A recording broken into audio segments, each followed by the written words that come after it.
మన విశ్వాస జీవితాన్ని కాపాడుకోవడానికి ఎలాంటి పాత్రలుగా దేవుడు మనకు బుద్ధి తెచ్చే విధంగా మన ముందుకు తీసుకొస్తాడు తెలుసా మన దేవుని వల్ల. మనం అనుకుంటాము వీరి నుంచి మనమే నేర్చుకోవాలి, వీరి నుంచి మనమే నేర్చుకోవాలనుకుంటాం. కానీ ఎన్నికలేని వారిని దేవుడు తీసుకుని వచ్చి నీకు నాకు మన క్రైస్తవ సమాజానికి బుద్ధి తీసుకొచ్చే విధంగా మాట్లాడిస్తాడు దేవుడు. అది ఎవరు తెలుసా? ఒక వైశ్యతో కూడుకున్న, ఒక వైశ్య సాంగత్యంతో కూడుకున్న, వైశ్యతో ఉన్న రహబ్ అనే స్త్రీ గురించి మీకు తెలుసా? రహబు మనకు నేర్పిస్తున్న పాఠము. అవును, తనకున్న భక్తి జీవితం నీకు లేదు, తనకున్న విజ్ఞానం కలిగిన జీవితం నీకు లేదని చెప్తుంది బైబిల్ మనకు. తన యొక్క పరిచయ సువార్త యొక్క భారము నీకు లేదు అని చెప్తుంది బైబిల్. నిజంగా తన వారిని కాపాడుకున్న లేదా అంటే తన వారిని కాపాడుకున్నది ఎవరు? నీకుందా? నీ కుటుంబాన్ని కాపాడుకునే కలిగి మనోభావాలు నీకున్నాయా? నీ ఊరిని కాపాడుకునే మనోభావాలు నీకున్నాయా? నీ ప్రాంతాన్ని కాపాడుకునే మనోభావాలు నీకున్నాయా? చెప్పు. దేవుడు ప్రత్యక్షమైతే ఇలా అంటావేమో, నీవు నా కుటుంబం ఒక్కడికి కాపాడబడితే చాలు కాదు దేవా అని నువ్వు అంటావేమో. కాదు, ఆ తల్లి అలా అనుకోదు, రహబ్ అలా అనుకోదు. రహబ్ ఎలా అనుకుంటా తెలుసా? అందరు కాపాడబడాలి అని కోరుకుంటుంది తెలుసా. మరి అలాంటి రహబుతో కూడుకున్న ఈ విషయాలు మనకు యెహోషువ గారు మనకు తెలుపుతున్నారంటే ఈరోజు జరుగుతున్న ఇజ్రాయెల్ ఇరాన్ దేశానికి చెందిన కారణాలు ఏమో తెలుసా? బైబిల్ చెబుతున్న విషయాలు మనం చాలా లోతుగా వెళ్ళి పరిశీలించేస్తే మనకు అర్థమవుతుంది. మరి ఇలాంటి మాటలు బైబిల్ ఎన్నో విషయాలు ఉన్నాయి. ఈ యొక్క మాటలు మనం ముందుకు నేర్చుకుందాం. చేరువచ్చిన మీకందరికీ మన ప్రభువు, మన రక్షకుడైన యేసుక్రీస్తుల వారి అతి పరిశుద్ధ, అతి పవిత్రమైన నామమున అందరికీ శుభాభివందనములు తెలియజేస్తున్నాను. ప్రేమ దేవుని వలన దేవుని యొక్క అత్యున్నమైన కృపతో మరలా ఈ విధంగా మీ ముందుకు రావడం నాకు చాలా సంతోషంగా ఉంది. కొన్ని మనం ఆధ్యాత్మికంగా కొన్ని విషయాలు మనము మాట్లాడదాము, నేర్చుకుందాం. బైబిల్లో ఎందరో భక్తులు ఉన్నారు. అందులో ఆ భక్తులలో శ్రీమూర్తులు ఉన్నారు. ఆ భక్తులలో మనకు బాలులు కనబడతారు, యవ్వన కాలంలో ఉన్న వ్యక్తులు కనబడతారు, వృద్ధాపంలో ఉన్నవారు కూడా మనకు బైబిల్లో కనబడుతుంటారు. ఏది ఏమైనా సరే భక్తులు అనగానే వారి నుంచి మనం ఏదో ఒకటి ఆశించాలి, వారి నుంచి మనం ఏదో ఒకటి నేర్చుకోవాలి. అలాంటి జీవిత విధానంలో మనం అనుదినంలో కొనసాగుతూ ఉంటే మన యొక్క ఆధ్యాత్మిక జీవితం బాగుంటుందని నేను ప్రభునామమున కోరుకుంటున్నాను, వేడుకుంటున్నాను ప్రభునామమున. అంతేకాదు ప్రియమైన దేవుని వలన ఈరోజు ఒక స్త్రీమూర్తి గురించి మనం తెలుసుకుందాం. ఒక స్త్రీమూర్తి గురించి మనము తెలుసుకుందాం. నాకు తెలిసినంత వరకు అయితే చాలామంది ఆ స్త్రీమూర్తి గురించి ఎన్నో విధాలుగా ఎన్నో రకాలుగా మాట్లాడిన బోధకులు ఉన్నారు. వారందరూ ఆధ్యాత్మిక జీవితానికి పురుకులు పెంచుకునే విధంగా మాట్లాడారు. మరికొంతమంది ఆ స్త్రీని గురించి ఏదో కొన్ని మాటలు చెబితే బాగుంటుందని అలా చెప్పిన వాళ్ళు కూడా ఉన్నారు. నేను వారందరూ తప్పు పట్టడం లేదు. వారి వారి యొక్క జ్ఞానంను బట్టి వారు మాట్లాడగలిగారు. మనము మన జ్ఞానాన్ని బట్టి, బైబిల్ మీద మనము చదివిన విధానాన్ని బట్టి, మనం బైబిల్ నేర్చుకున్న విధానాన్ని బట్టి, సమాజము ఏ విధంగా మాట్లాడుతున్నారు వారి యొక్క విధానాన్ని బట్టి మనం ఈరోజు మాట్లాడదాం. ఈరోజు మనం విందాం. ఒక మంచిది ప్రేమ దేవుని వల్ల మనం ఈరోజు ఎవరి గురించి మనం మాట్లాడుతున్నాము, ఎవరి గురించి మనము నేర్చుకుంటున్నాము అంటే యెహోషువ గ్రంథంలో ఒక భక్తురాలు గురించి మనము నేర్చుకుందాం. ఇంతకు యెహోషువ గ్రంథం గురించి కొద్దిగా మీకు అర్థం కావడానికి ఈ అధ్యాయం గురించి మీకు చెప్పడానికి నేను ప్రయత్నం చేస్తాను. ఈ యొక్క అధ్యాయాల గురించి మీకు చెప్పడానికి నేను ప్రయత్నం చేస్తాను. ఈ యెహోషువ గ్రంథములో 24 అధ్యాయాలు ఉంటాయి. ఈ యెహోషువ గ్రంథములో 24 అధ్యాయాలు ఉంటాయి. 24 అధ్యాయాలను మనం 10 భాగాలుగా చేసుకుంటే ఏ సమయము, ఎప్పుడు, ఏ విధంగా జరిగిందని మనకు ఈ యెహోషువ గ్రంథము మనకు చదివితే, మనము చదివే విధానంలో, మనం ఆలోచన చేసిన విధానంలో ఈ పుస్తకం అనేది త్వరగా మనకు అర్థమవుతుంది. ప్రేమ దేవుని వల్ల త్వరగా మనకు అర్థమవుతుంది. ఈ 24 అధ్యాయాలలో కొన్ని భాగాలు మీకు చెప్పాను కదా, 10 భాగాలు చెప్పాను కదా. ఎక్కడ నుండి ఏ అధ్యాయం నుండి ఈ అధ్యాయం వరకు భాగాలుగా నియమించుకోవాలనో కొన్ని మాటలు చెప్పడానికి నేను ప్రయత్నం చేస్తాను. జాగ్రత్తగా మీరు వినాలని ప్రభునామమున కోరుకుంటున్నాను.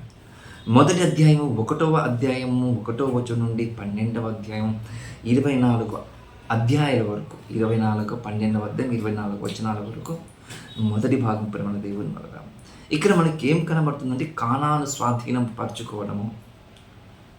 మనం ఇది ఎందుకు చెప్తున్నానంటే ఆ పుస్తకం మీద ఒక పట్టు, ఏ భక్తురాల గురించి మనమైతే వింటున్నామో ఆ భక్తురాల గురించి మనము నేర్చుకోవలసిన విషయాల గురించి మీకు చెప్పడానికి నేను ప్రయత్నం చేస్తున్నాను.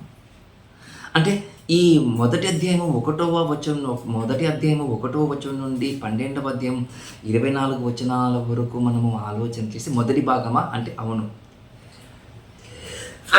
మొదటి భాగము. ఈ మొదటి భాగంలో మనకు కానాను స్వతంత్రించుకోవడం మనకు కనబడుతుంది ప్రేమ దేవుని వల్ల.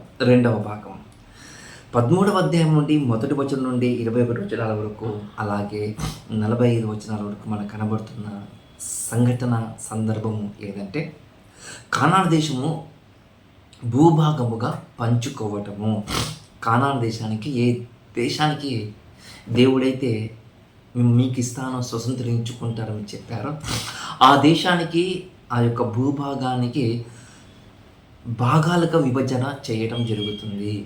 అంటే విభజన చేయటం, ఏ గోత్రకర్తకు ఎక్కడ నుండి ఈ తూర్పు నుండి పడమటి నుండి ఉత్తర వరకు అలా భూభాగములు పంచుకోవడం మనకు కనబడుతున్న విషయం ప్రేమ దేవుని వల్ల. ఈ 13వ అధ్యాయంలో, ఈ 13వ అధ్యాయంలో 1 నుండి 13 వచనాల వరకు మనం ఆలోచన చేస్తే యోర్దాను అనే తూర్పు ప్రాంతము నుండి మనకు కనబడుతున్న విషయం, తూర్పు ప్రాంతము నుండి మనకు కనబడుతున్న విషయం పంచుకోవటం. అలాగే 14వ అధ్యాయం నుండి మొదటి వచనం నుండి 19వ అధ్యాయము చివరి వచనం వరకు అదే యోర్దానుకు పడమర భాగము నుండి పంచుకోవడం మనకు కనబడుతుంది. అంటే భాగాలుగా విభజన చేయడం కనబడుతుంది. భూభాగాలను మనం గుర్తుకు చేసుకోవాలి. మళ్ళీ 20వ అధ్యాయములో 1 నుండి 9 వచనాలు మనము ఆలోచన చేస్తే పరదేశులు అంటారు చూడండి. పరదేశులు అనగా ఆశ్రయపూర్వములు కలిగించటం, అంటే శరణాగతులుగా ఉన్నవారికి ఆదరించడం ఒక స్థలము నియమించేవారు. పూర్వకాలంలో కొంతమంది సత్రాలను నియమించేవారు. ఎగ్జాంపుల్ మీకు అర్థం కావడానికి, కొన్ని పుణ్యక్షేత్రాల దగ్గర కొన్ని సత్రాలు ఉంటాయి. ఎక్కడో దూర ప్రాంతం నుండి వచ్చిన వారికి సేద తీర్చడానికి ఆ స్థలాలలో వాళ్ళు ఉండి ఆ సేద తీర్చుకొని వెళ్ళిపోతారు చూడండి. అలాంటి శరణాగతులకు కలిగిన వారికి సత్రాలు అంటే ఆశ్రయపురాలు కట్టడం మనకు కనబడుతుంది ఈ యొక్క 20వ అధ్యాయములో 1 నుండి 9 వచనాల వరకు. అదే 21వ అధ్యాయములో మనము 1 నుండి 45 వచనాలు మనం ఆలోచన చేస్తే లేవీయులకు పట్టణాలు కనబడుతుంది ప్రేమ దేవుని వల్ల. లేవియ గోత్రానికి చెందిన లేవియ కర్తలకు ఏ పట్టణాలు ఎక్కడి నుండి ఏ స్థలం వరకు అని మనకు కనబడుతున్న సందర్భం మనకు ఈ 21వ అధ్యాయంలో మనకు కనబడుతున్న విషయం మనం గుర్తు చేసుకోవాలి. మనం చదువుకున్న ఈ మనం విన్న 24 అధ్యాయంలో మనకి ఇప్పటి వరకు మనకు 21 అధ్యాయాలు అయిపోయాయి. 21 అధ్యాయాలు అయిపోయాయి, 6 భాగాలు కూడా అయిపోయాయి. 7వ భాగం కూడా మనం చూద్దాం. 22వ అధ్యాయము 1 నుండి 34 వచనాల వరకు, 22వ అధ్యాయము 1 నుండి 34 వచనాల వరకు మనకి ఏం కనబడుతుంది అని అంటే తూర్పు దిక్కునున్న వారికి ఎవరైతే తూర్పు దిక్కున ఉన్నారో ఆ తూర్పు దిక్కున ఉన్న గోత్రకర్తలు, తూర్పు దిక్కున్న జనసమూహము మరలా వారి యొక్క స్వాస్థ్యము సంపాదించుకోవడానికి తిరిగి వచ్చిన వారికి మనకు కనబడుతున్న అధ్యాయం యొక్క భావం ప్రేమ దేవుని వల్ల వెళ్ళిపోతారు. మళ్ళీ తిరిగి వచ్చిన తర్వాత మనకు ఆ దేశాలు, ఆ ప్రాంతాలు, ఆ పట్టణాలు, ఆ గ్రామాలు మరలా వాళ్ళకి ఇవ్వాలి కదా. మళ్ళీ అలా ఇచ్చే స్థలం మనకు కనబడుతుంది 22వ అధ్యాయంలో. 23వ అధ్యాయంలో మనకు కనబడుతున్న విషయం ప్రేమ దేవుని ఉన్నారు. 23వ అధ్యాయంలో మనకు ఏం కనబడుతుందంటే యెహోషువ గారు తాను ప్రసంగించడము చివరిదని గుర్తుపెట్టుకోవాలి. అంటే ఈ 23వ అధ్యాయంలో మనకు కనబడుతున్న విషయం ఏమిటంటే యెహోషువ గారి యొక్క చివరి ప్రసంగం మనకు కనబడుతుందని మీరు గుర్తు చేసుకోవాలి. 24 అధ్యాయంలో 1వ వచనం నుండి 28 వచనాల వరకు మనకి ఏం కనబడుతుందంటే షేకెము యుద్ధ ఒక నిబంధన నియమించటము. షేకెము యుద్ధ ఒక నిబంధన, ఒక నియమముతో కూడుకున్న ఒక కొత్తది అని మనం గుర్తు చేసుకోవాలి. ఒక కట్టడని మనం గుర్తు చేసుకోవాలి. ప్రేమ దేవుని వల్ల ఒక కట్టడని మనము గుర్తు చేసుకోవాలి. 24 అధ్యాయంలో మనము 29 వచనం నుండి 33 వచనాల వరకు మనం చూడగలిగితే అక్కడ కనబడుతున్న యెహోషువ గారి యొక్క మరణం మనకు కనబడుతుంది. ఇది యెహోషువ గ్రంథం యొక్క 24 అధ్యాయాల యొక్క భాగాలను మనం గుర్తుకు చేసుకోవాలి. ఇందులో భక్తురాల గురించి మనము వినాలి, నేర్చుకోవాలని మనం చెప్పాం కదా. ఈ భక్తురాల గురించి, ఈ దేవుని కోసం బతుకుతున్న ఉద్దేశాలు ఆ తల్లి గురించి మనం నేర్చుకోవాలంటే చాలా నేర్చుకోవాలి. నేర్చుకోవడానికి ఎవరు చెప్తే ఏముంది చెప్పండి. నేర్చుకోవడానికి స్త్రీ అనేది భేదం లేదు, పురుషుడు అనేది కూడా భేదం లేదు.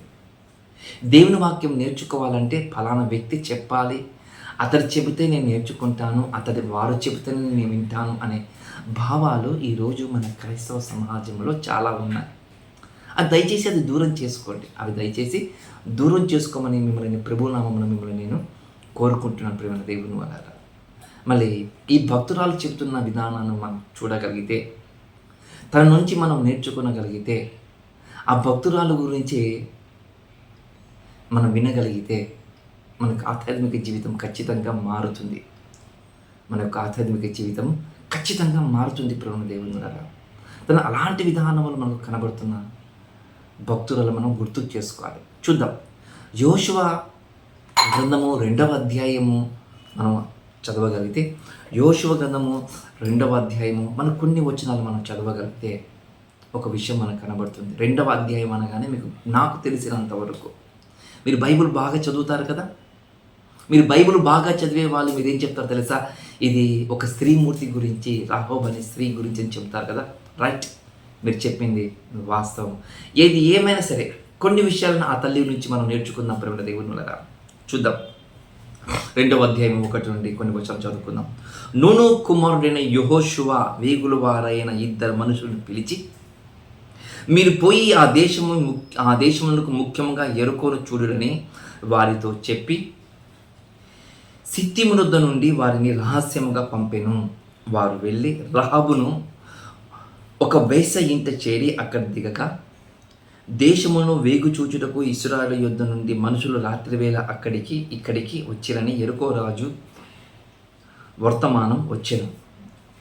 అతడు నీ యుద్ధకు వచ్చి నీ ఇంట చేరి ఆ మనుషులను వెలుపలికి తీసుకొని రమ్ము, వారు ఈ దేశమంతటికి వేగు చూచుటకి వచ్చిరని చెప్పుటకు రహబునొద్ద మనుషులకు పంపక, ఆ స్త్రీ ఆ 2 మనుషులు తోడుకొని వారిని దాచిపెట్టి, మనుషులు నా యుద్ధకు వచ్చిన మాట నిజమే, వారు ఎక్కడి నుండి వచ్చారో నీ దగ్గను చీకటి పడుటకు గమిని వెయ్యబడ వేలను ఆ మనుషులను వెలుపలికి వెళ్ళిరి, వారు అక్కడికి పోయిరి, నేను ఎరగను, మీరు శీఘ్రముగా తరిమి పట్టుకొందురు అని చెప్పి తన మిద్దె మీదకి ఆ 2 ఎక్కించి దాని మీద రాసి వేసి జనుప కట్టెలో వారిని దాచిపెట్టాను. ఒక మాట కనబడుతుంది ప్రేమ దేవుని వల్ల. యెహోషువ గారు 2 వ్యక్తులను ఆ యెరికో ప్రాంతానికి, ఇంకా బాగా చెప్పాలంటే కానాను ప్రాంతానికి, ఇంకా బాగా చెప్పాలంటే పాలు తేనెలు ప్రవహించు దేశానికి వేగులు చూటకు 2 వ్యక్తులను పంపించారంట. ప్రేమ దేవుని వల్ల 2 వ్యక్తులను పంపించారట అని మనం గుర్తు చేసుకోవాలి. ఆ 2 వ్యక్తులు వచ్చారట. 2 వ్యక్తులు వచ్చారంట, వేగులు చూశారంట. ఎక్కడ ఏ విధంగా ఉంది సమాజము, ఆ యొక్క యెరికో పట్టణం, ఆ యొక్క కానాను దేశము, ఆ పాలు తేనెలు ప్రవహించు దేశము ఏ విధంగా ఉందని చాలా ఆరా తీశారట. అంటే సీక్రెట్గా చాలా ఆరా తీశారంట. ఆరా తీసిన వారు ఏ విధంగా మనకు కనబడుతుంది తెలుసా? ఆరా తీసిన తర్వాత వాళ్ళు ఎక్కడికి వెళ్ళారంటే ఒక వేశ్య దగ్గరికి వెళ్ళినట్లుగా మనకు కనబడుతుంది. ప్రేమ దేవుని వల్ల ఇక్కడ ముందుగా మీకు బాగా అర్థం కాని ఒక విషయం మీకు చెప్పాలి. ఎక్కడి నుండి వచ్చారంటే సీతిము నుండి వారు వచ్చినట్టుగా మనకు కనబడుతుంది. వారి పేర్లు మాత్రం మనకు రాయడం కనబడటలేదు. కానీ అక్కడ కనబడుతున్న ఒక తల్లి పేరు మాత్రం మనకు కనబడుతుంది. ఆ తల్లి పేరే కాదు, ఆ తల్లి చేస్తున్న వృత్తి కూడా మనకు కనబడుతుంది. ఏంటిది ఆ వృత్తి? వేశ్య. ఎవరు ఆమె పేరు అంటే రహాబు. ఎవరంటే ఆమె పేరు రహాబు. ఆ రహాబు అనే ఆ తల్లి ఆ వేగుల వారిని చేర్చుకున్నదంటే ప్రేమ దేవుని వల్ల ఆ వేగుల వారిని చేర్చుకున్నదట.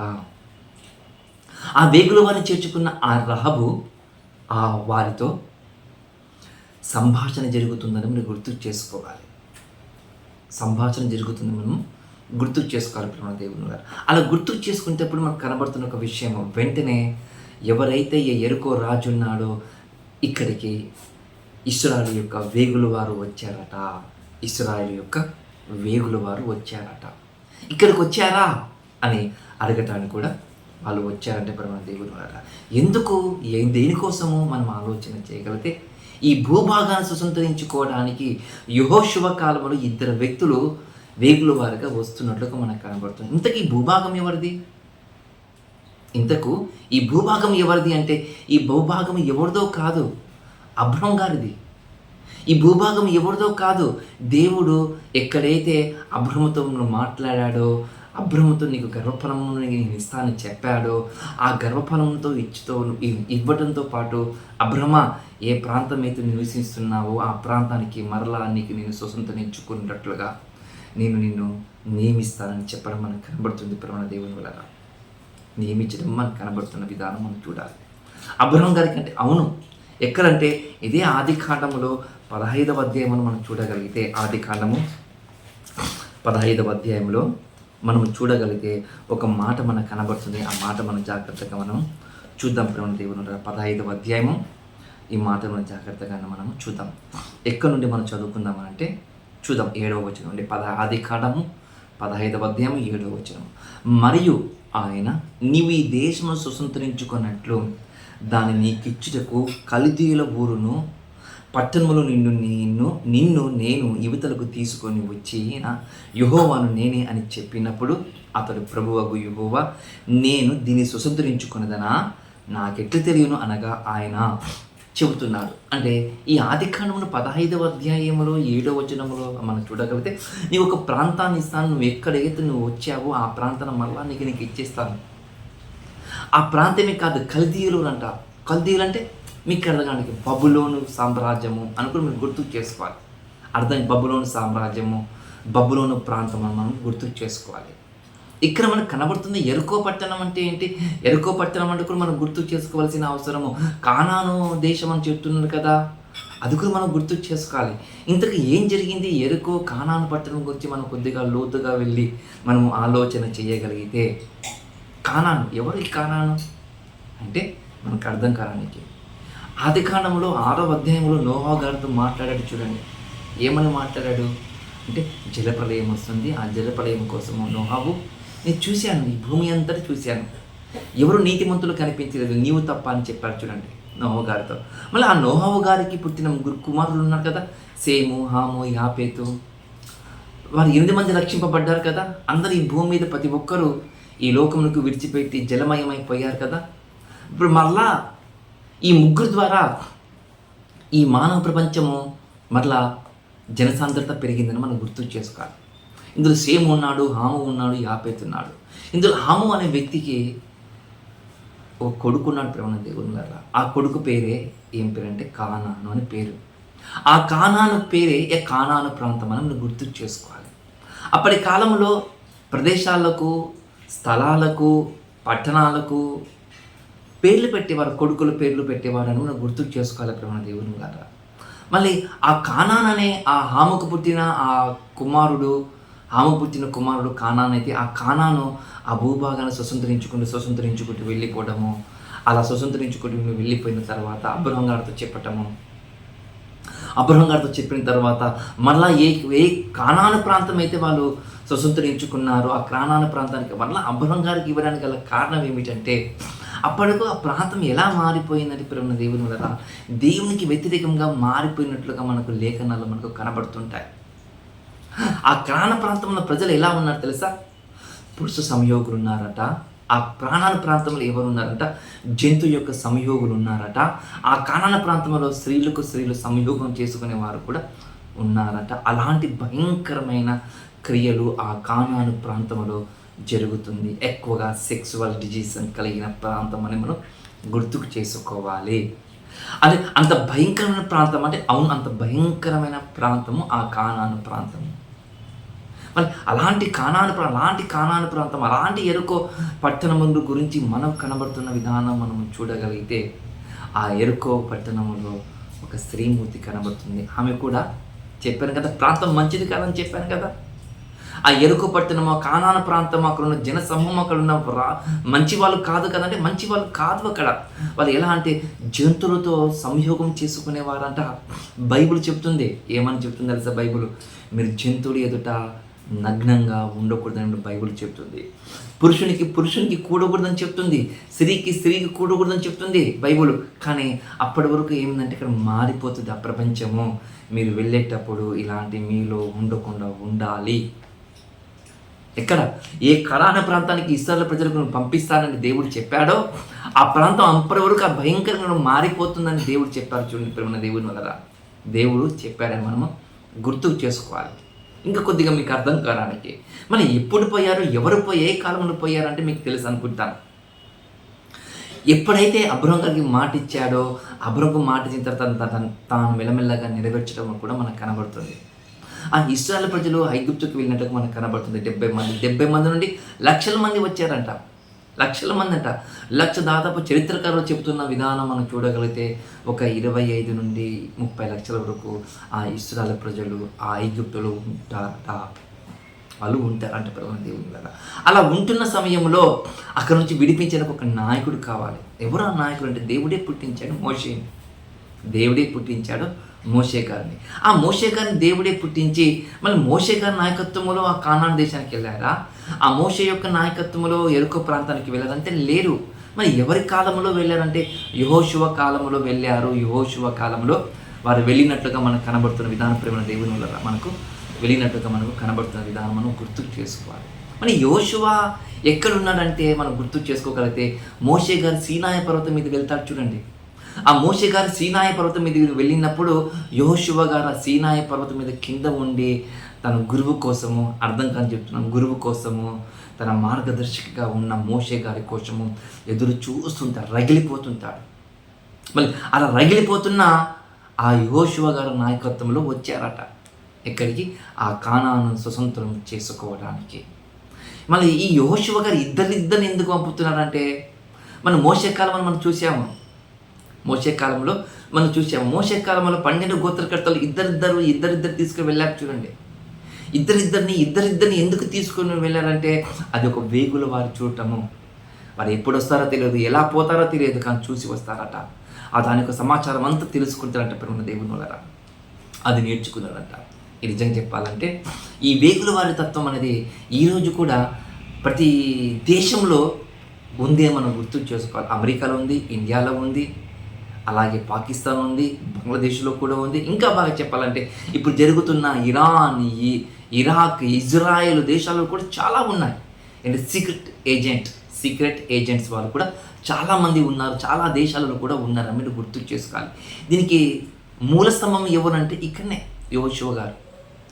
మూలస్తంభం అంటే మోషే కాలంలో మనకు కనబడుతుంది. సీక్రెట్ ఏజెంట్స్ వాళ్ళు మూలస్తంభంగా మనకు కనబడుతుంది. కొద్ది ఇంకా మీకు అర్థం కాదు చెప్పడానికి ప్రయత్నం చేస్తారు. ఇప్పుడు జరుగుతుంది చూడండి, ఇజ్రాయెల్ దేశానికి, ఇరాన్ దేశానికి, పక్కన లెబనాన్ దేశానికి, అరబ్ దేశాలకి ఎందుకు యుద్ధాలు జరుగుతాయంటే వీళ్ళు ఎవరో కాదు దేవుని వల్ల అన్నదమ్ముల పిల్లలు వీళ్ళందరూ. అబ్రహాముకు కేతురు పుట్టిన పిల్లలు, అలాగే హాగర్కు పుట్టిన పిల్లలు, అలాగే ఈసాకు పుట్టిన వాళ్ళు ఉన్నారు చూడండి. వారి యొక్క సంతానానికి జరుగుతున్న యుద్ధం ప్రేమ దేవుని వల్ల యుద్ధం అని మనం గుర్తు చేసుకోవాలి. ఇంతకీ ఇజ్రాయెల్ దేశం ఎందుకు ఇంత చూడటానికి దాదాపు నాకు తెలిసినంత వరకు అయితే చూడటానికి మన ఒక సిక్కిం రాష్ట్రం అంతా ఉండదు ప్రేమ దేవుని వల్ల ఆ ఇజ్రాయెల్ దేశం. అలాంటి సిక్కిం ఉన్న రాష్ట్రం అంతగా ఉన్న ఈ విస్తరణకు ఎందుకు అనేకమైన దేశాలు ఎందుకు ఆ దేశపైన యుద్ధం చేయడానికి సిద్ధమవుతాయంటే అక్కడ నాలెడ్జ్,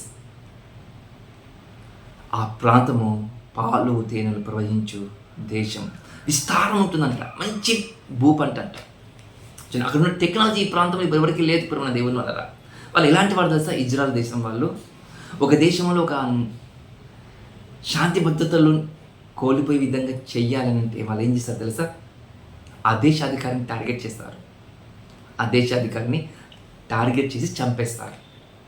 ఎందుకు ఆ దేశ అధికారి ఎందుకు టార్గెట్ చేస్తారంటే ఆ దేశ అధికారులు ఉంటే, ఆ దేశానికి నడిపించే నాయకుడు ఉంటే ఈ దేశాలకు ప్రమాదం అని కాబట్టి టార్గెట్ చేసి చంపేస్తారు. ఎలా చంపేస్తారో అక్కడ దేశంలో ఉన్నవారు కూడా తెలియదు. వారి ప్రాంతానికి వస్తారంట, వాళ్ళు చంపేసి వెళ్ళిపోతారట.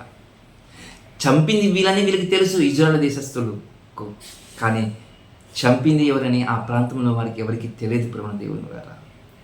అలాంటి నాలెడ్జ్ కూడుకున్న వాళ్ళు ఉన్నారు, అలాంటి సీక్రెట్ ఏజెన్సీ ఉంటారు. యెహోషువ కాలంలోనే అలాంటి వారు ఉన్నారు. చూడండి, వచ్చారట ఆ సీక్రెట్ను తెలుసుకోవడానికి. అలా తెలుసుకొని వెళ్ళిపోయారంటే, ఎవరి దగ్గరికి వెళ్ళిపోయారంటే ఒక స్త్రీ దగ్గరికి వెళ్ళిపోయారంట. ఏ స్త్రీ అంటే రహాబ్ అనే స్త్రీ దగ్గరికి వెళ్ళినట్లుగా మనకు కనబడుతుంది ప్రేమ దేవుని. చూద్దాం మనము యెహోషువ గ్రంథం చదువుతున్నాం కదా, 2వ అధ్యాయం చదువుతున్నాం కదా, చూద్దాం మరొకసారి. నూను కుమారుడైన యెహోషువ వేగుల వారి 2 మనుషులను పిలిచి, మీరు పోయి ఈ దేశమునకు ముఖ్యముగా ఎరుకో చూడునని వారితో చెప్పి సీతిముతో వద్ద నుండి వారిని రహస్యముగా పంపిన. వారు వెళ్ళి రహబును యొక్క వేసవి ఇంట చేరి అక్కడ దిగగా. చూడండి, వెళ్ళారంట.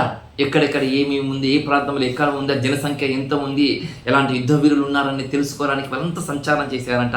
సంచారం చేసిన విషయం ఎవరికి తెలిసిందంటే ఎరుకో రాజు గారికి వర్తమానం వచ్చిందంటే. ఎవరో 2 వ్యక్తులు వచ్చారు, కొత్త వాళ్ళు వచ్చారు. ఆ కొత్త వాళ్ళు ఎవరు అంటే మనకైతే తెలియదు, కానీ ఇశ్రాయేలు గురించి వచ్చారంటున్నట్లుగా మనకు కనబడుతుంది. ఇశ్రాయేలు నుండి వచ్చినట్లుగా మనకు కనబడుతుంది. ఆ ఇశ్రాయేలు జనాంగమే వచ్చారంట మన దేశానికి వేగులు చూడటానికి అని కనబడుతున్న విషయం మనము చూస్తున్నాం ప్రేమ దేవుని. వచ్చారంట, వచ్చిన సంగతి తెలుసుకున్నారంట. తెలుసుకున్న సంగతి ఏం చేశారో తెలుసా? వెళ్ళారంటే. ఎక్కడికి వెళ్ళారంటే టక్కునే అక్కడికి వెళ్ళారంట. ఎక్కడికి? రహాబ్ అనే స్త్రీ దగ్గరికి వెళ్ళారంట. ఆమె ఎక్కడ ఉంది? ఎరుకో ప్రాంతమే. ఎరుకో గోడల మీద ఉందంట ప్రేమ దేవుని. ఆ గోడ ఎంత విస్తారంగా ఉందంటే మనకు తెలిసినంత వరకు ఒక 20 ఫీట్లు ఉండొచ్చు ప్రేమ దేవుని గారు. ఆ గోడ 20 ఫీట్లు ఉండొచ్చు వెడల్పు. అంత వెడల్పుతో కూడుకున్న ఆ యొక్క గోడ మీద ఆ తల్లి ఉందంట. ఆ తల్లి గురించి మీకు చెప్పడానికి చాలామంది చరిత్రకారులు ఈ విధంగా మాట్లాడారట. అక్కడ భయంకరమైన ప్రాంతం అంట. ఆ ప్రాంతంలో ఆ స్త్రీ కూడా ఒక జోగిని వ్యవస్థగా ఆ ఎరుక ప్రాంతం ఆమెను చేశారట. చూడండి, జోగిని వ్యవస్థగా అప్పటి నుంచి ప్రారంభం ఉంది. జోగిని వ్యవస్థ అప్పటి నుంచి ప్రారంభం అవుతూనే ఉంది. ఆ ప్రాంతంలో జోగిని వ్యవస్థ ఈ రోజు కూడా ఉన్నట్టు చూడండి. కొంతమంది జోగిన్లకు ఏర్పాటు చేస్తారు చూడండి ప్రేమ దేవుని వల్ల. కొంతమంది జోగిన్లను ఏర్పాటు చేస్తారు. ఏం చేస్తారు తెలుసా? ఏర్పాటు చేసి అక్కడున్న మోతుబారులు ఉంటారు చూడండి, అక్కడున్న పెద్దలు అంటారు చూడండి. అప్పటి కాలంలో జోగిన్ల వాళ్ళు ఏర్పాటు చేసి ఆ జోగిని దగ్గర ఎవరు వెళ్ళారు తెలుసా? పెద్దలు వెళ్ళేవారు. ఎవరు? ఏ పెద్దలు అంటే అప్పటి కాలంలో ఉన్న పెద్దలు ఎవరు అని అంటే మనం చరిత్ర చెబుతున్న విధానాన్ని చూస్తే ఆ దేవాలయానికి ఆస్థానికి పెద్దగా ఉన్నవారు బ్రాహ్మణులు, వైశ్యులు వెళ్ళేవారు చూడండి. అంటే మోతబరులు ఎప్పుడు ఏ పేరు ప్రఖ్యాతి కలిగిన వారు ఉంటే చాలు ఆ సిద్ధరికి వెళ్ళి సహించి వచ్చి వెళ్ళిపోయేవారు. అలా జరుగుతుందంట. అలా జరుగుతున్న ఆ సమయంలో ఈ తల్లి కూడా తన కుటుంబం కోసమో మరి ఎలా బతుకుతుందో తెలియదు, కానీ ఆ తల్లి మాత్రము తన శరీరాన్ని అమ్ముకుంటూ బతికే విధంగా మనకు కనబడుతుంది. ఈ విధానం మనం చూడగలిగితే ఆ స్త్రీ గురించి మనం చదువుతూ నేర్చుకుంటూ వెళ్ళిపోతూ ఉంటే, మరి అలాంటి సమయంలో ఆ స్త్రీ వచ్చారట. ఆ స్త్రీతో మాట్లాడారట. అలా మాట్లాడినప్పుడు ఆ తల్లి ఏం చేసిందంట? మెల్లమెల్లగా ఆ తల్లి వారితో మాటకు మాట ఆలోచన చేస్తూ మనకు కనబడుతున్న విధానం మనం చూస్తున్నాం చూడండి మన దేవుని వల్ల. మీరు తొందరగా వెళ్ళిపోండి. వచ్చారు నాకైతే తెలుసు, కానీ వీరని నాకు తెలియదు. వచ్చారు వాళ్ళు వేగులు పడకముందే వాళ్ళు వెళ్ళిపోతున్నారని, ఆ ఎరుక పట్టణానికి వెళ్ళిపోతున్నారని ఆలోచన చేసి వెళ్ళిపోయినట్లుగా మనకు కనబడుతున్న విధానం మనం చూస్తున్నాం. వచ్చారు నిజమే, వాళ్ళు వెళ్ళిపోయారు. తొందరగా వెళ్ళిపోండి, చీకటి పడక ముందే వెళ్ళిపోనని చెప్పే విధంగా మనం కనబడుతుంది చూడండి ప్రేమ దేవుని వల్ల. అప్పుడు ఒక మాట మనం చదువుకుందాం ప్రేమ దేవుని వల్ల. 7వ వచనం. ఆ మనుషులు యోర్దాను దాటు రేవుల మార్గమును వారిని తరిమిరి. తరమపోయిన మనుషులు బయటికి వెళ్ళిన తోడినే గవిని వేయబడేను. ఆ వేగుల వారు పండుకొనకు మునుపు ఆమె వారు నున్న మిద్దె మీదకి ఎక్కి వారితో ఇచ్చాను. యెహోవా ఈ దేశం మీకు చిచ్చున్నాడని, మీ వలన మాకు భయము పుట్టునని, మీ భయం వలన ఈ దేశ నివాసులు ధైర్యం చూడనని నేను ఎరుగుదును. చూడండి ఏమంటుంది ఆ తల్లి. ఆ రహాబ్ అనే ఆ తల్లి ఏమంటుంది తెలుసా? నాకు అర్థమైపోతుంది, ఈ దేశము, ఈ ప్రాంతము మీ దేవుడిని యెహోవా మీకు ఇచ్చేస్తున్నాడు. నాకు అర్థమైపోతుంది, మీకు ఇచ్చేస్తున్నాను. మీరు వచ్చింది దానికోసమే, వేగులు చూడడానికి వచ్చేసారు. నాకు అర్థమైపోతుంది, యెహోవా ఈ దేశానికి మీకు ఇస్తారు. మీరు రాకడ వస్తుందా అనగానే ఈ ప్రాంతం అంతటా భయపడిపోతుంది. ఈ ప్రాంతం అంతటా భయపడిపోతుంది. మీ రాకడ ఈ ప్రాంతం వాళ్ళకు భయము కలుగుతున్న విధంగా మనకు కనబడుతుంది. చూడండి ప్రేమ దేవుని వల్ల ఈ తల్లికి ఎలా తెలుసు? ఎక్కడో ఎర్ర సముద్రం చీల్చాడట, ఎక్కడో రాజును చంపాడట, ఎక్కడో పెద్ద పెద్ద రాజులను చంపివేస్తే ఆ రాజుల సంగతి గురించి మనకు కనబడుతున్న విధానం మనం చూస్తున్నాం. ప్రేమ దేవుని ఇద్దరు రాజులైన సీహోనుకు ఓగునకు మీరు ఏం చేస్తుందో మాకు తెలుసు. ఏం చేస్తారో నాకు తెలియదా? నాకు తెలుసు. వాళ్ళు మీ ఎదుట నిలబడలేక పారిపోయారు. మీ ఎదుట నిలబడలేక పారిపోయారనే విధంగా మనకు కనబడుతున్న విధానం చూడండి ప్రేమ దేవుని వల్ల. చూద్దాం, ఇంకా మనం కొద్దిగా ఆలోచన చేద్దాం ప్రేమ దేవుని వల్ల. అంటే కేవలం రహబ్ అనే స్త్రీ గురించి మనం ఎక్కువగా ఆలోచన చేస్తున్నామంటే, ఎదుటి వారి యొక్క భావజాలాలను గుర్తుపడుతుంది ఆ తల్లి అని మనం గుర్తు చేసుకోవాలి. ఆ దేవుడి గురించి వినగానే ఎదుటివానికి భయము కలుగుతుందని మనం గుర్తు చేసుకోవాలి. ఏ దేవుని గురించి ఆ రహబ్ అనే స్త్రీ చెబుతుందో ఆ దేవుని నమ్ముకున్న మనము కూడా మనకు భయము కలుగుతుందా? చూడండి, ఏ రహబ్ అనే స్త్రీ అయితే ఉందో ఆ స్త్రీ యెహోవా గురించి భయపడిందట. అదే యెహోవా నమ్ముకున్న మనము భయపడుతున్నామా? మనము దేవుని కోసము, దేవుని మాటలకు మనం భయపడుతున్నామా? ఆయన గుణగణాలకు మనం భయపడుతున్నాము? ఇలా ఆలోచన చేసుకోవాలి ప్రేమ దేవుని వల్ల. ఆ తల్లి భయపడుతుందట. ఆ తల్లి భయపడుతుందని మనకు కనబడుతుంది ప్రేమ దేవుని వల్ల. నాకు తెలుసు ఈ దేశం మీకు వచ్చేస్తుంది. నాకు తెలుసు ఈ ప్రాంతంలో ఉండే వారికి అందరికి గుండెలు కరిగిపోతాయని నాకు తెలుసు. ఎందుకంటే మీ దేవుడు ఎవరో కాదు, మీ దేవుడిని యెహోవా. పైన ఆకాశందును కింద భూమి యందును దేవుడే మీ ఎదుట ఎత్తి మనుషుడు నిలవజాలడు. ఇది సాధ్యము కాదని విధంగా మనకు కనబడుతున్న మాట చూడండి ప్రేమ దేవుని వల్ల. ఆ తల్లికున్న విశ్వాసం ఈరోజు మనకు లేచుడండి. ఆ తల్లికున్న విశ్వాసం మనకు లేచుండి ప్రేమ దేవుని వల్ల. మరికొంతమంది విధంగా మాట్లాడుతుంటారు. రహబ్ అనే స్త్రీ అబద్ధం ఆడిందండి. అక్కడ రహబ్ అనే స్త్రీ ఆ వేకుల వారిని అబద్ధం ఆడిందని చెప్తారు. అబద్ధమాడి తన ప్రజలను కాపాడుకునే స్థితిలో దేవుడు లేడు అని గుర్తు చేసుకోవాలి. ఎర్ర సముద్రాన్ని చీల్చిన వాడు, భూమిని ఆకాశములను కలిగించిన మహానుభావుడు. ఆ మహానుభావునికి అబద్ధము ఆడే విధంగా అవసరం లేదు ఆయనకు. ఏమి తెలుసా? బైబిల్ ఏమని చెప్పింది తెలుసా? అబద్ధం అని కాదు. మీకు సరిగ్గా బైబిల్ యొక్క జ్ఞానం మీకు తెలియదని మీరు గుర్తు చేసుకోవాలి. ఆ తల్లి ఏం చెప్పిందో తెలుసా? ఆ తల్లి అప్పటికి ముందే దేవునిని ఎరగలేదు. గుర్తు చేసుకోండి. ఎరగని ఆ తల్లి మాట్లాడుతున్న మాట. కానీ కొత్త నిబంధనకు వచ్చే వరకు బైబిల్ ఏం చెప్పింది తెలుసా? ఆమె విశ్వాసాన్ని బట్టి ఆమె కాపాడబడిందని కనబడుతుంది మనకి ఇక్కడ. ఆమె విశ్వాసాన్ని బట్టి ఆమె కాపాడబడిందని మనకు కనబడుతుంది. కొత్త నిబంధన 11వ అధ్యాయంలో మనకు 31వ వచనంలో చూడండి. మళ్ళీ విశ్వాసం అంటే అబద్ధం కాదు, అది కాదు.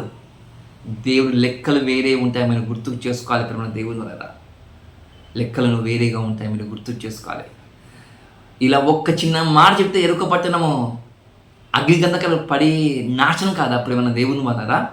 అవుతుంది.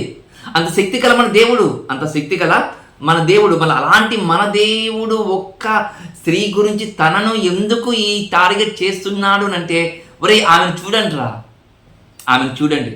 ఆమె కేవలం శరీరాన్ని అమ్ముకొని బతుకుతున్న ఆ తల్లి నా గురించి ఎంత గొప్పగా చెప్తుందో చూడు. ఆమె చూసి బుద్ధి తెచ్చుకోండి అని ఈ ప్రపంచానికి చెబుతున్న మాట ప్రేమ దేవుని వల్ల. ఈరోజు బుద్ధి తెచ్చుకొని బతకాలి క్రైస్తవులైన మనమందరము. రోజు ఆ వేగుల వారిని దాచిపెట్టిన ఆ రహబ్ అనే స్త్రీ చూసి మనం బుద్ధి తెచ్చుకోవాలని చెబుతున్నాను ప్రేమ దేవుని వల్ల. చూడండి, చెప్పిందంట, మాట్లాడిందంట. మరి మాట్లాడేటప్పుడు ఆ తల్లికున్న ఒక భారం తెలుసా? నీకన్నా లేకపోవచ్చు, మనకు లేకపోవచ్చేమో, నాకు లేకపోవచ్చేమో, కానీ ఆ తల్లికి ఒక భారం ఉంది ప్రేమ దేవుని వల్ల. ఏంటిది ఆ భారం తెలుసా? నాకు అర్థమైపోతుంది, ఈ దేశాన్ని స్వతంత్రించుకుంటారు. ఒకవేళ దేశం స్వతంత్రించుకున్న తర్వాత మరి నా గురించి ఆరాధిస్తే, ఒకవేళ వీళ్ళు తెలుసుకుని నన్ను చంపేస్తే ఎలా? ఖచ్చితంగా మీరు స్వతంత్రించుకుంటారు. తర్వాత వీళ్ళు నన్ను బతకనివ్వరు, చంపేస్తారు. కాబట్టి నాకు మీ సహాయం కావాలి, మీ దేవుడిని యెహోవా సహాయము నాకు కావాలి అని వారితో అడిగినప్పుడు, అమ్మా నువ్వు మా ప్రాణాలను కాపాడావు కాబట్టి నువ్వేం చేయాలి తెలుసా? నీ మిద్దె మీద ఒక కావనికి నేను కట్టుకో, ఒక ఎర్రని తాడు కట్టుకో, ఒక ఎర్రని బట్టను గుర్తు చేసుకో. ఎర్రని బట్టను గుర్తు చేసుకునే విధంగా మాట్లాడి వెళ్ళిపోయిన వారు మనకు కనబడుతుండే. వారి పేర్లు రాయలేదు, వేగులో వారి పేర్లు రాయలేదు. అక్కడ ఉన్న ఆ తల్లి పేరు మాత్రం దేవుడు రాశాడు. ఈరోజు కూడా సీక్రెట్ ఏజెన్సీతో కూడుకున్న ఎన్నో దేశాలలో ఉన్నవారు వారి పేర్లు ఉండవు, కనపడవు. వాళ్ళు పనిచేస్తుంటారు. ఇజ్రాయెల్ కూడా మషూద్ అనే వాళ్ళు పేర్లు కనపడవు దేవుని వల్ల. వాళ్ళు పని చేసుకొని ముగించుకొని వెళ్ళిపోతారు, వాళ్ళ దేశాన్ని కాపాడుకుంటారు. చూడండి, వాళ్ళ పేర్లు బయటికి రావు, కానీ పని చేసి వెళ్ళిపోతారు. పని ముఖ్యమా పేరు ముఖ్యమా అంటే ఈరోజు క్రైస్తవ సమాజము పేరే ముఖ్యం, పని ముఖ్యం కాదంటున్నారు. ఈరోజు పేరు కాదు, పని ముఖ్యము.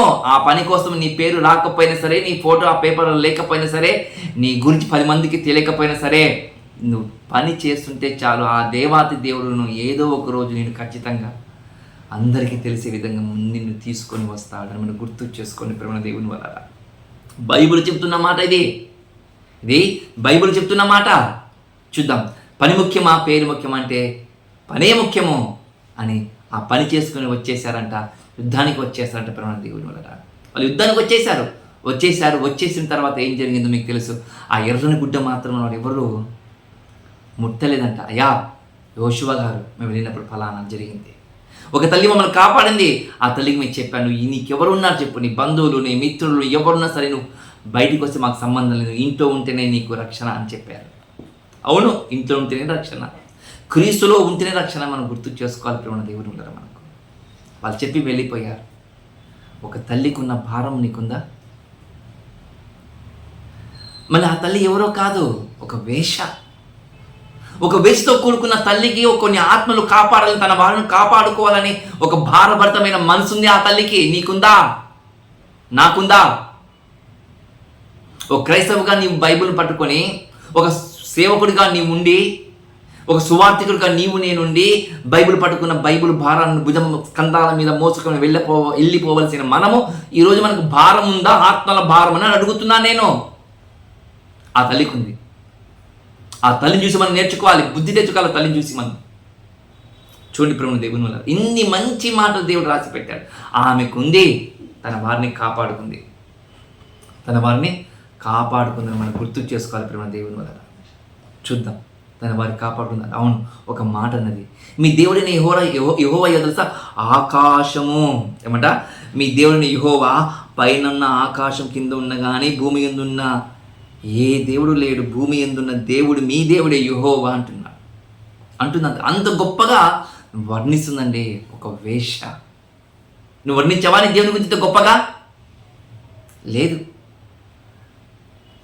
తన శరీరాన్ని అమ్ముకుని బతుకుతున్న ఆ తల్లి తను కాపాడడానికి వస్తున్న ఒక సైన్యం ఉంది. ఆ సైన్యానికి నడిపిస్తున్న ఒక మహానుభావుడు ఉన్నాడు. ఆ మహానుభావుడు ఎవరో కాదు, ఆకాశం భూమిని కలిగించిన వాడు, తన తప్ప ఎవరు లేరని ఆ చెప్తున్న మాట చూడండి ప్రేమ దేవుని వల్ల.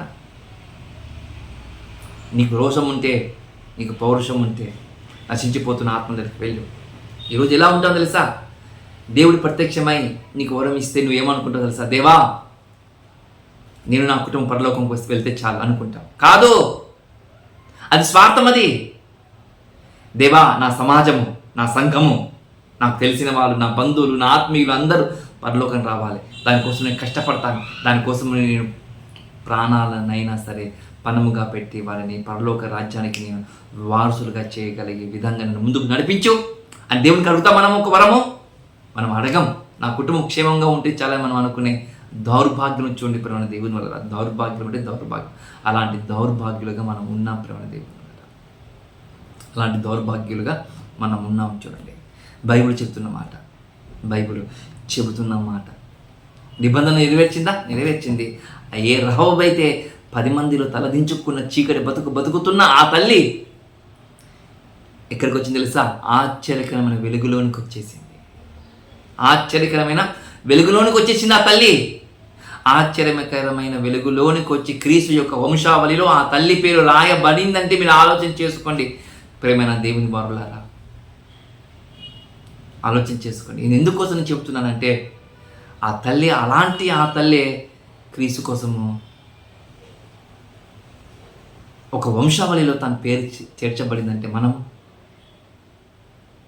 మనం వ్యభిచారం చేయలేదు, నరహత్యలు చేయలేదు, మానభంగాలు చేయలేదు. మనం దేవుని తెలియని వారికి మనం బతికాం కొన్ని రోజులు. ఒకప్పుడు ఇప్పుడు బ్రతకాలి, జీవించాలని ఒక ఆలోచనతో మనం ముందు కొనసాగుతున్నాం. ప్రేమ దేవుని వల్ల ఒక చిన్న మాట చెప్పి నేను ముగిస్తాను. ఒక చిన్న మాట చెప్పి మీకు వచ్చడానికి నేను ప్రయత్నం చేస్తాను. ఒక మంచిది ప్రేమ దేవుని వల్ల. ఏంటిది ఆ విషయం అంటే జరిగిన వాస్తవ సంఘటన మీకు నేను చెప్పాలని ఆశపడుతున్నాను. దక్షిణ అమెరికా వైపు, ప్రేమ దేవుని వల్ల దక్షిణ అమెరికా వైపు ఒకప్పుడు క్రైస్తవ్యం లేనప్పుడు క్రీస్తు గురించి తెలుసుకున్న ఒక కుటుంబం ఉంది ప్రేమ దేవుని వల్ల.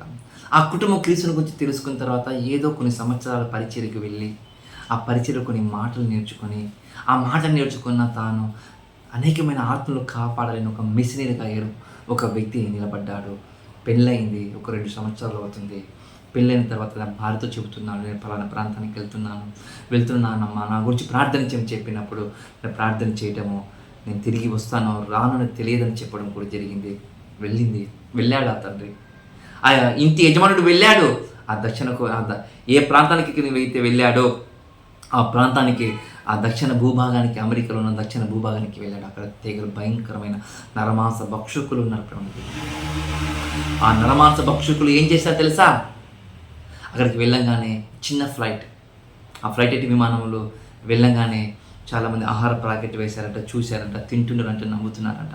అలా వేసినప్పుడు ఒకసారి అనుకోకుండా మళ్ళా ఆహార ప్యాకెట్లు వేశారంట, తిన్నారంట. తిన్న తర్వాత నమ్ముతున్నారు కదా, వారితో మనం స్నేహబంధం కుదురుతుంది కదా అని అనుకున్నారంట. విమానం చిన్నగా కిందికి దింపారంట.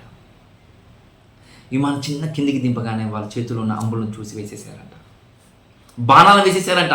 ఆ బాణాలలో ఎవరైతే తను అనుకున్నాడో ఆ వ్యక్తి యొక్క గుండెలకు గుచ్చుకొని అక్కడనే కింద పడిపోయాట. అలా కింద పడిపోయగానే తనతో పాటు కొంతమంది అదే అక్కడనే కొంతమంది పడిపోతే అక్కడి నుంచి వెళ్ళిపోయారంట. విమానం వెళ్ళిపోయిందట. వెళ్ళిపోయిన తర్వాత జరిగిన సంఘటన చెప్పారట, ఆ తల్లి గురించి చెప్పారంట. అప్పటివరకు వీళ్ళు ఏం చేశారు సార్, అక్కడ పడిన 2-3 వ్యక్తులను బతికుండగానే చంపుకొని తింటున్నారు, బతికుండగానే వారి మాంసాన్ని తింటున్నారు. దేవుడు ఎప్పుడైతే ఆ విషయమో తన భార్యకి తెలిసిందో, ఆ భార్య ఏం చేసింది తెలుసా?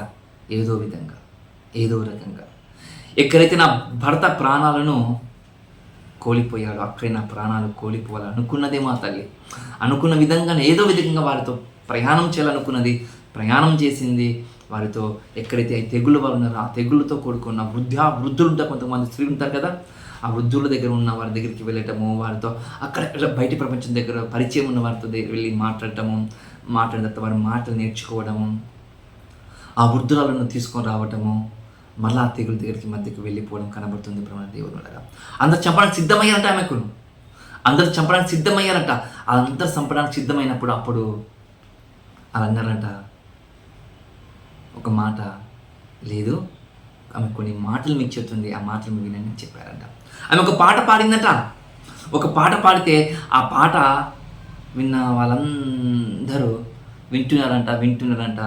అది వాళ్ళకి అర్థం కాలేదంట. కానీ ఎవరైతే వృద్ధాప దశలో ఆ తల్లి ఉంది కదా, మీడియేటర్గా ఉంది కదా, ఆ మీడియేటర్గా ఉన్న ఆ తల్లి ఏం చేసింది తెలుసా? పాట యొక్క వివరణ చెప్పిందంట.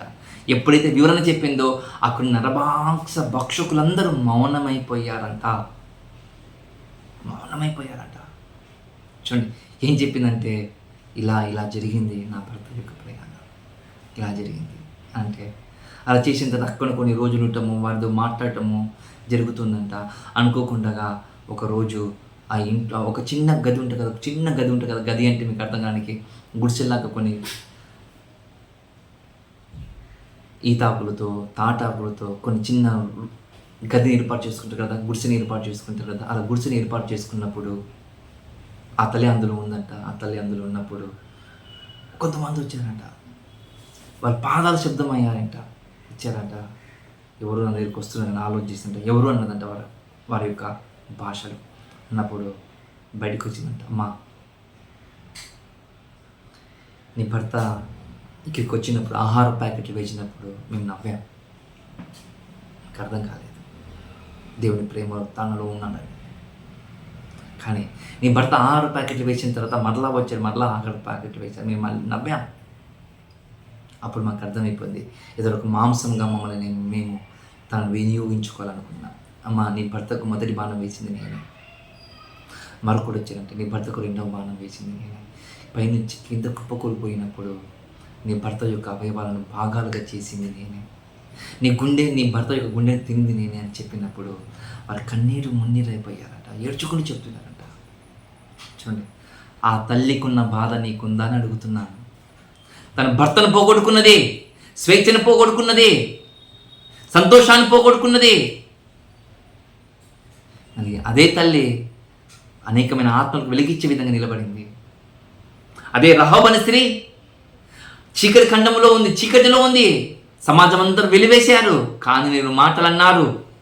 ఇప్పుడు అదే తల్లి క్రీస్తు యొక్క వంశావళిలోకి తమ పేరు రాయబడింది.